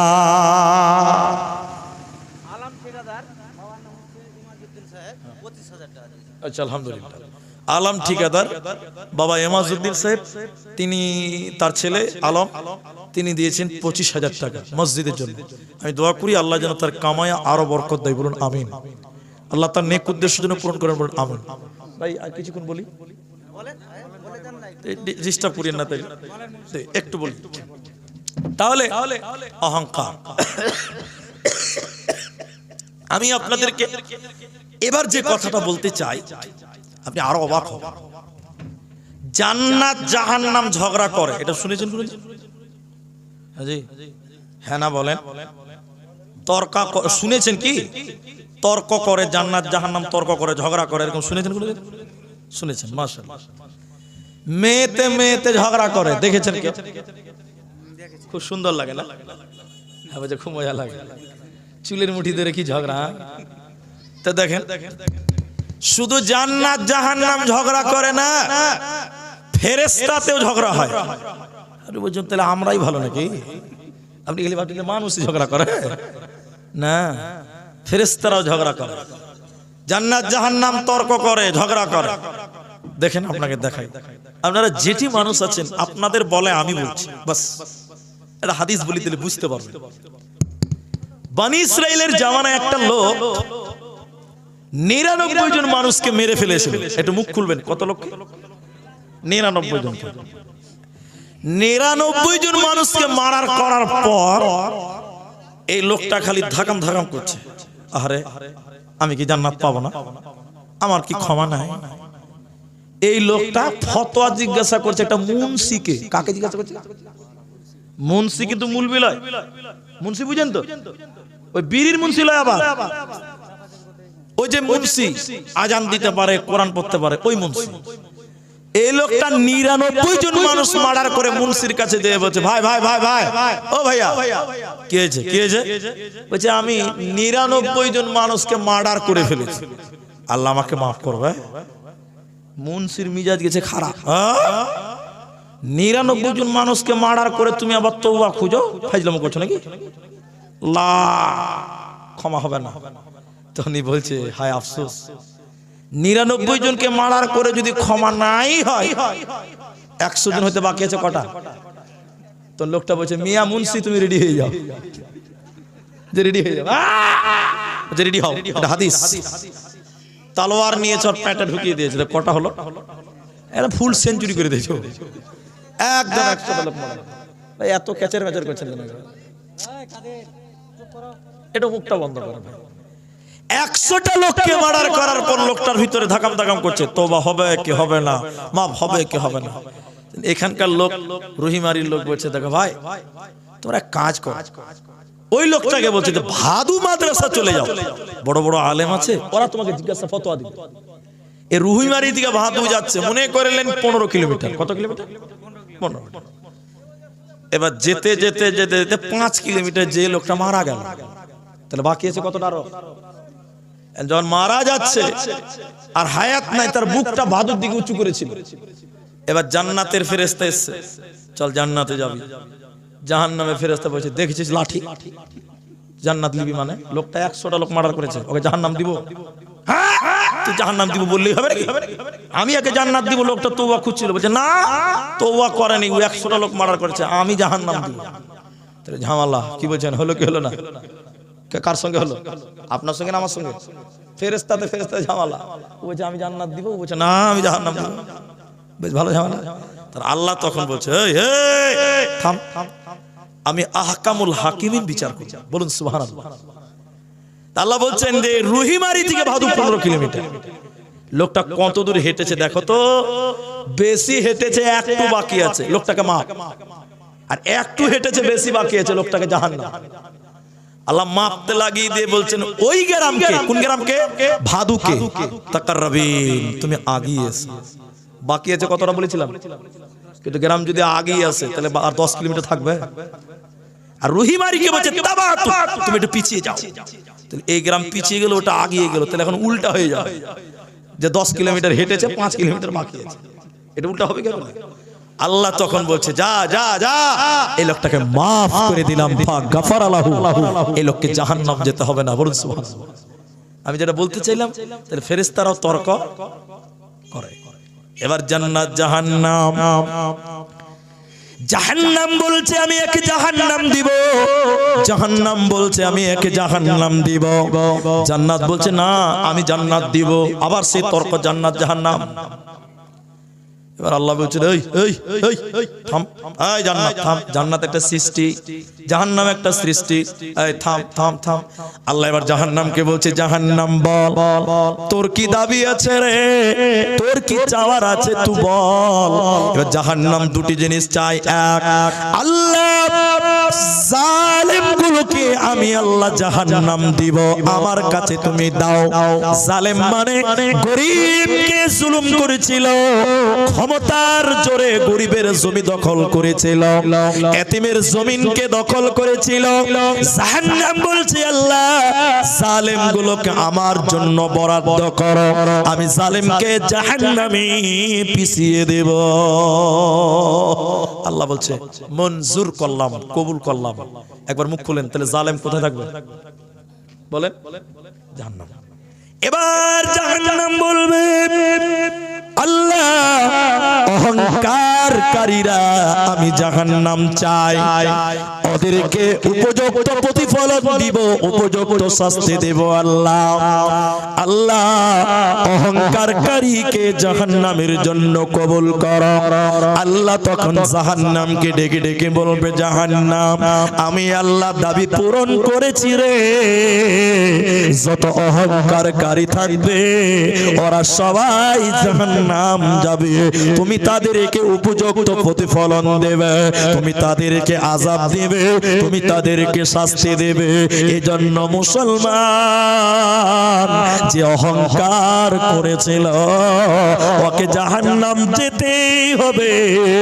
আল্লাহ তাকে জাহান্নাম বলেছে, আল্লাহ তাকে জাহান্নামের জন্য কবুল করেছে। জাহান্নাম থেকে অহংকারকারী বাঁচতে পারবে না, পারবে না। একটা হাদিসের কথা বলতে গিয়ে একটা আয়াত বলবো। মাওলানা বদরুদ্দোজা সাহেব বক্তব্যটা রাখছিলেন, আমি একটু একটু করে শুনেছি, বেশি শুনতে পাইনি, ঘুমিয়ে গেছিলাম। আল্লাহর দুনিয়াতে, অর্থাৎ এভাবে না বলে আমি সহজ করে বলে দিচ্ছি, তাহলে বুঝতে পারবেন। পাপের সিলসিলায় সর্বপ্রথম পাপ কি আপনারা বলেন, মুরগিরা বলবেন না, আপনারা বলেন সর্বপ্রথম পাপ কি? কিছু তো বলেন ভাই। আল্লাহ কিছুই নাই, কিছু বলেন যে এটা পাপ, এটা পাপ। সব প্রথম কোনটা পাপ শুরু হয়েছিল বলেন দেখি? কেউ বলছেন? এরা ভাবছে যে বলে কি বিপদ ঘটাবো না, জানি না, চুপ থাকা ভালো নাকি? এটা চালাক, বাঙালি খুব চালাক। জি, যার যেটা মনে আসবে সেটাই বলতে পারেন, অপশন দিলে বলতে হয়, কিছু শিক্ষা হবে, ভুলটা মানুষের জানা হবে। সব প্রথম পাপ হলো অহংকার। এতক্ষণ থেকে অহংকার বক্তব্য করেছে, এটাই বলতে পারছেন না জি ভাই? অহংকার দিনমান তো এটাই চলছে না জি বাবা? মাশাআল্লাহ, খুব ভালো মনে রাখছি। বলে দলিল সূরা বাকারা, এদিকে দেখেন, সূরা নাম্বার 2 পারা নাম্বার 1 8 নম্বর পৃষ্ঠাতে আছে। কি আছে? আল্লাহ বললেন ওয়াইদ কুল্লা লিল মালাইকা, 5 মিনিট টাইম বসেন, কি উঠবেন না, আমরা বিরক্ত লাগবে তা উঠবেন না, ইনশাআল্লাহ বলেন তো, ইনশাআল্লাহ উঠবেন না, কষ্ট লাগবে তা উঠবেন না। দেখেন 1:45 বাজে, জি আধা ঘন্টা বসেন আপনারা, ঠিক আছে তো? আধা ঘন্টা বসলেই হবে, ইনশাআল্লাহ বলেন তো দেখি, একবার সবাই বলেন ইনশাআল্লাহ। নারায়ে তাকবীর। জি, তাহলে আপনাকে আর গুজুর গুজুর করে বলবো না। যারা দাঁড়িয়ে আছেন আপনারা দাঁড়িয়েই থাকেন, তো ভালো আছেন, দাঁড়িয়ে আছেন, হাওয়া বাতাস ঢুকছে না, খুব ভালো লাগছে। এরকম লোক দাঁড়িয়ে না থাকলে হয়? এরা ঘিরে রেখেছে আমাদের। আচ্ছা তারিকুল ঠিকাদার 15,000 টাকা দিয়েছে। তাহলে দেখেন আল্লাহ বললেন ওয়াইদ কুলনা লিল মালাইকাতি ইসজুদু লি আদম। সময় নেই, আমার দিকে দেখেন। আহারে বাপজির কত দয়া জি, মেয়ে লোক সব পালিয়ে গেল, আমরা কেউ দেখতে পান না। যেমন ভলেন্টিয়ার কারা আছে দেখেন তো, জান জান একটু দেখেন। আচ্ছা আমি বাজি 1 নাম্বার আছে, ওই লিগে তো ডিউটি করছে জি জি। আল্লাহ তা আল্লাহ বললেন হে ফেরেশতারা তোমরা সাজদা করো। ওই ফেরেশতাদের মাঝে ইবলিস ছিল, ইবলিস একজন, ফেরেশতারা অনেকজন, তো সবাই সাজদা করলো, ইবলিস সাজদা করলো না। কাকে করলো না বলেন তো? আদমকে। তো ইবলিসকে বলছে এই তুই সাজদা করলি না কেন? বলছে হ্যাঁ আমি মাটির মানুষকে সাজদা করবো, এটা দেখে মনে হয়েছে এটা হলো অহংকার। এটা কি বলেন তো, কথা বলে না, এটাই অহংকার।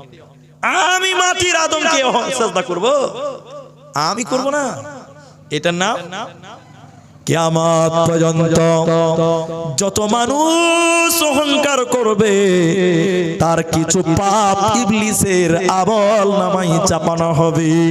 পাপের সিরিয়ালে সর্বপ্রথম পাপ করেছিল অহংকার, এই অহংকার করেছিল ইবলিস। এর উত্তরাধিকারী যারা অহংকার করবে ইবলিসের সঙ্গে জাহান্নাম যাবে, জান্নাত পাবে না, পাবে না। আল্লাহর নবী এবার বলেন হে দুনিয়ার লোক এই হাদিসটা শুনেন, আপনাদের মসজিদের জলসা আমি আধা ঘন্টা টাইম চাইলাম, কে উঠবেন না আমার মায়েরা ভাইয়েরা। নবী এবার শেষ পয়েন্টে যুবকদের জন্য রেখেছিলাম, যুবকেরা শোনো।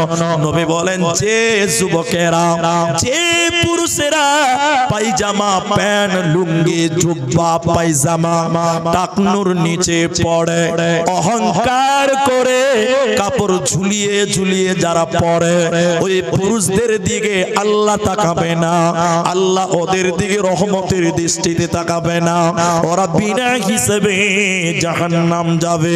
দ্বিতীয় নম্বর শোনো, নবীজি বললেন যে পুরুষেরা পায়জামা প্যান্ট লুঙ্গি জুব্বা জামা টাকনুর নিচে ঝুলিয়ে পড়বে, ইমাম বুখারী তিনি বলেন যে জায়গাটুকু টাকনুর নিচে থাকবে ওই জায়গাটুকু জাহান্নামের আগুনে পুড়বে। এজন্য মুসলমান যুবকেরা তোমাদের পায়জামা, তোমাদের ফুল প্যান্ট, তোমাদের জিন্সের প্যান্ট টাকনুর উপরে পড়ো, অহংকার করে যদি টাকনুর নিচে ঝুলিয়ে পড়ো বিনা বিচারে আল্লাহ জাহান্নাম দিবে। অহংকার করে জামা কাপড় পরবে না। কেমন হবেন, কেমন হবেন, কেমন করবেন, এই কথাটা শুনেন। আমার মা আপনাদের পা ধরে বলি, যুবকদের হাত ধরে বলছি, ওমর রাদিয়াল্লাহু তাআলা আনহু একদিন, দুদিন, 3 দিন পর্যন্ত না খেয়ে মসজিদে কাঁপতে কাঁপতে মসজিদে গেছিলেন। কদিনের না খাওয়া বলেন? 3 দিন ওমরের পেটে ক্ষুধার জ্বালা, কাঁপতে কাঁপতে মসজিদে গেলেন। কেউ যদি বলে ওমর মসজিদে কেন, বলবো খিদার জ্বালা, বড় জ্বালা। ভূতনীতে বন্যা হয়, মোবাইলে দেখেছি, শুনেছি, খিদার জ্বালা তখন বোঝা যায়। ওমর 3 দিন খেতে পায়নি, মসজিদে গেছেন। এরপরে আবু বকর মসজিদে এলেন। ওমর তুমি মসজিদে কেন? ওমর লাফিয়ে উঠে বলছে ভাই আবু বকর খিদার জ্বালা, পেটের জ্বালা। ইসলামের শুরু। ওমর বলছেন আবু বকর আপনি কেন? আবু বকর বলছেন তুমি যে কারণে মসজিদে এসেছো আমিও একই কারণে মসজিদে এসেছি, খিদার জ্বালা, পেটের জ্বালা, খিদার যন্ত্রণা। বলুন একবার সুবহানাল্লাহ। বিশ্বনবী মসজিদে এলেন, দুইজনকে মসজিদে দেখে অবাক, এই টাইমে মসজিদে কেন? তখন বলছে হুজুর পেটের জ্বালা, খিদার যন্ত্রণা সহ্য করতে না পেরে মসজিদে এলাম। কেউ যদি বলে কেন মসজিদে, বলবো খিদার জন্য, তারা যদি কিছু খেতে দেয় এই আশায় আল্লাহর মেহমান হয়ে গেছে। নবীজিকে বললেন আপনি কেন এসেছেন? এদিকে দেখেন, এদিকে দেখেন। আল্লাহ রাসূল পেটের জামা এরকম উঁচু করে ধরেছেন, পেটে পাথর বাঁধা আছে, তিনিও ক্ষুধার্ত, খিদার জ্বালা, পেটে ভোকের কারণে পাথর বেঁধে রেখেছে। নবীজি কাঁদতে কাঁদতে বললেন চলো চলো চলো চলো চলো। বড়লোক সাহাবী আবু আইয়ুব আল আনসারী রাদিয়াল্লাহু তাআলা আনহুর বাড়ি চলো। তখন পর্দা ছিল না, বিধান ছিল না। আমার মা পা ধরে বলি কথাটা খালি শুনে যান, বাস জীবন কাফ। তিনি গেলেন, নবী গেলেন, ওবা আবু বকর ওমর গেলেন। আসলামা বাড়িতে নাই, তার স্ত্রী বাড়িতে আছে। এই এই এই তোমার স্বামী কোথায়? হুজুর খেজুরের বাগানে পানি আনতে গেছে কুয়াতে, এক্ষুনি আসবে। আরে খুশিতে আত্মহারা, এত দামি লোক পৃথিবীতে কারো বাড়িতে একসঙ্গে যাবে না। নবী, আবু বকর, ওমর, তিনজন এবার এলেন। আবু আইয়ুব আনসারী নবীকে দেখলেন, ওমর আবু বকরকে দেখে খুশি হয়ে গেলেন। চাক্কু নিয়ে খেজুরের বাগানে গেলেন, পাকা, কাঁচা, দাসা, তিন রকম খেজুর নিয়ে এলেন। নবীজি খাচ্ছেন আর বলছেন, আবু আইয়ুব পাকা এনেছো, কাঁচা কেন? বলে হুজুর যদি কাঁচা খেতে ভালোবাসেন তাই কাঁচা। দাসা কেন আনলেন? দাসা খেতে যদি ভালোবাসেন তাই দাসা আনলাম। এর জন্য তিন রকম খেজুর আনলাম। নবীজি একটা যখন আসলামা ছাগল জবাই করলেন, নবী বললেন বেশি বড় জবাই করিও না, আমরা এখনই চলে যাব। একটা ছাগলের বাচ্চা জবাই করা হলো। নবীজি কিছু মাংস নিলেন, রুটি নিয়ে বললেন যাও, এগুলো আমার মেয়ে ফাতেমার বাড়িতে পৌঁছে দাও। এই উমর একদিন, দুদিন, তিন দিন খাই নাই। ইতিহাস প্রমাণ করছে যেদিন উমর পৃথিবী থেকে চলে যায়, উমর যেদিন দুনিয়া ছেড়ে চলে যায়, উমর অর্ধেক পৃথিবীর বাদশা হয়ে মারা গেছিলেন, অর্ধেক পৃথিবী শাসন করে মেরেছিলেন, মারা গেলেন, অর্ধেক পৃথিবীর মালিক হয়ে গেছিলেন। সে ওমর 3 দিন খায় নাই। ওমরের এত তারাক্কি উন্নতি হলো কেন? ওমরদের মতন জীবনীতে, তাদের জিন্দেগিতে কোন রকম অহংকার ছিল না। দুনিয়াতে তারা তারাক্কি করেছে, কামিয়াব করেছে। আর এখন দুদিনের পঞ্চায়েতের নেতা, বাবা 4টা বলে 3টে স্করপিও বাড়িতে ঢুকছে, বেরিয়েছে। আল্লাহর নবী ওমরের এই কথাটাই শেষ করে আপনাকে বলতে চাই, রাতের বেলায় ওমর ডিউটি করছে, কে খেতে পেয়েছে, কে খেতে পায় না। ওই যে দিয়ার, ওই যে নদীর মাঠে, নদীর তীরে, মরুভূমিতে একটা আগুন জ্বলছে, আখা। ওমর গেলেন, দেখছে দুটি বাচ্চা ছেলে ঘুমিয়ে আছে, একটা মেয়ে আগুন জ্বালিয়েছে, আর তার উপরে একটা আখা, একটা হাড়ি চাপিয়ে দিয়েছে, জাল করছে। ওমর বলছে, মা কি ব্যাপার, এত রাতে আপনি কি রান্না করছেন?